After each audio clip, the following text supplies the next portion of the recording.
La plus grande richesse de notre destinée que Dieu nous donne, c'est sa relation avec nous.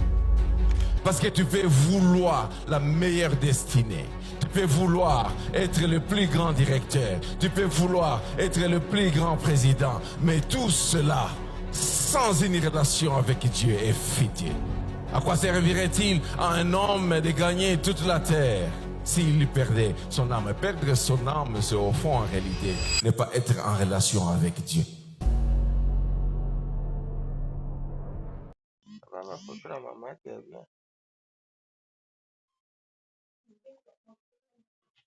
Voilà l'évolution des artistes Katanga et leurs photos à l'époque. Et maintenant, Hergé Cagnera, avant. Après. Lomanix Kiazila, avant. Après. Fichon, avant. Maintenant.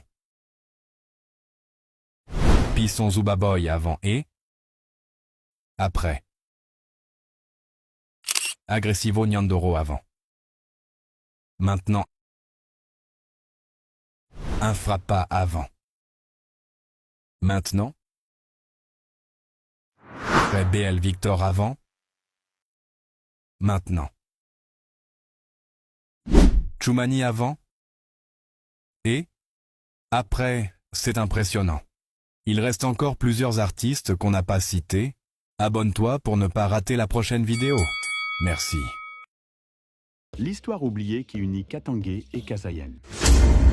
Ilunga Mbidi vient du Katanga, plus précisément du pays Luba, région du Haut-Lomami. Il était un prince Luba, fils d'un roi appelé Ilunga Ndaya. Il a marqué l'histoire par son mariage avec la fille d'un grand chef du Kasaï et surtout par son rôle de père de Kalonji et Kabwe, ancêtres fondateurs du royaume Luba-Lulua et des Luba du Kasaï. En gros, du Katanga, Ilunga Mbidi, ses enfants et descendants ont donné naissance au royaume du Kasaï. C'est pour ça que dans la tradition, on dit souvent que les Luba du Kasaï sont issus du Luba du Katanga, grâce à Ilunga Mbidi.